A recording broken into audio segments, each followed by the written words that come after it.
እኔ የምልህ ወንድሜ። እሺ ጠይቂኝ፣ አያልቅብሽ። ግን ቆይ እስካሁን ድረስ ምንም አይነት ሴት አልጠበስክም? ደግሞ መጣ የመጣለው ጥያቄ።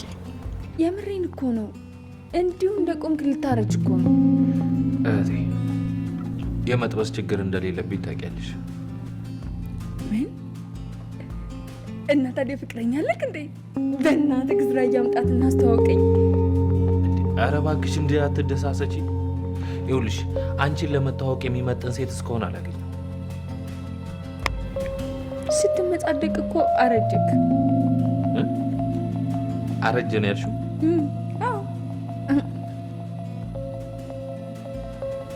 እውነቴን እኮ ነው ዝራዬ። እኔም ከመሞቴ በፊት ያንተን ዓለም፣ ያንተን ደስታ፣ ያንተን ልጆች ማየት ትፈልጋለሁ። ማርዳ እረፊ። ምንድን ነው የምታፈጥብኝ? ምን አልሞትም እንዴ? በዚህ ማለ በዚያ መሞቴ አይቀርም ነው? እህቴ ዘላለም ነው የምትኖረው ብለህ እያሰብክ ነው? እወድሻለሁ ካልክ ቢያንስ ለራስህ ኖር። እኔ ቤተሰብ መስርተህ ልጆች ወልደህ ደስተኛ ሆነ ስትኖር ማየት እፈልጋለሁ። ቆይ ምን አድርግ ነው የምትይ? በቃ ለእኔ የምትሆን ሴት እስከሆነ አላገኘሁም። መቼ ዝም ብዬ ያገኘሁትን ሴት አግባት ትይኝም አይደል? እሺ ቆይ ያንተ መስፈርት ማለት ያንተን ልብ የምትገዛው ምን አይነት ሴት ነች?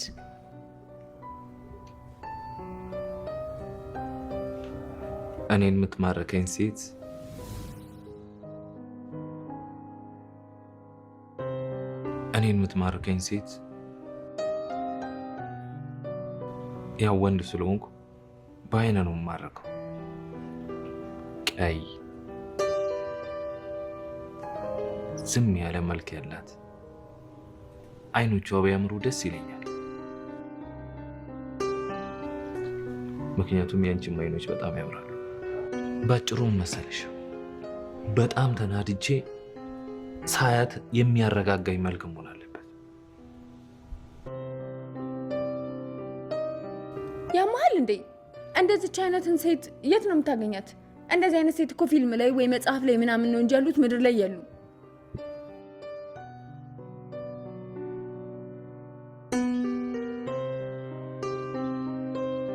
አታስቢ፣ አገኛታለሁ።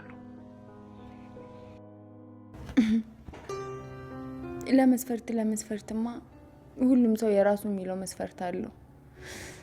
ግን ዋናው ነገር ፍቅር ሲይዝ ከመስፈርት ውጭ የሆነችውን ሴት ልታገባት ትችላለህ። ያኔማ ፍቅር ከያዘኝ ነዋ። ያኔ አስቀያሚዋም ፍቅር ስለያዘኝ ቆንጆ ሆና ትታየኛለች። እንዳንቺ ፉንጋን ብትሆን። ፉንጋ?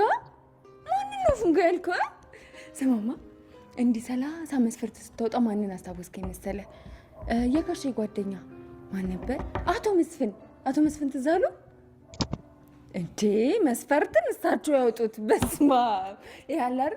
እሳቸው የሚያወጡት መስፈርት እኮ ህንድ ፊልም ላይ ያሉት አክተሮች ራሱ አያሟሉም ነው የምልህ። እኮ ያስቁኛል። ይሄ ቁርጭምጭሚቷ እየጠበበ እንትሏ የሰፈነው ምናምን ብሎ ያላ ሽፋሽፍቷ ጠቆር ብሎ ቀላ ያለ ምናምን ይልች እንደዚህ አይነት ሴት ካልሆነች ምናምን ብሎ ከዛ በኋላ ያገባትን አስታውሳታለሁ። ሰው እኮ ማለት ነው ፉንጋ ለመባል ራሱ ትንሽ መለስ ማለት አለበት አይደል? አክስቴ ራሱ እኮ አንተማ ዘራችንን በጭራሽ ነው ያበላሸው ብላ ሳታናግረው ነው የሞተችው። አስባል ለጋብቻ ቁርጭምጭሚት የጠበባት ይህ ሳቅሽ ሁሌም አብሮሽ እንዲኖር አደርጋለሁ። ከህመምሽ ጋር ታግዬ አሸንፋለሁ፣ አድንሻለሁ።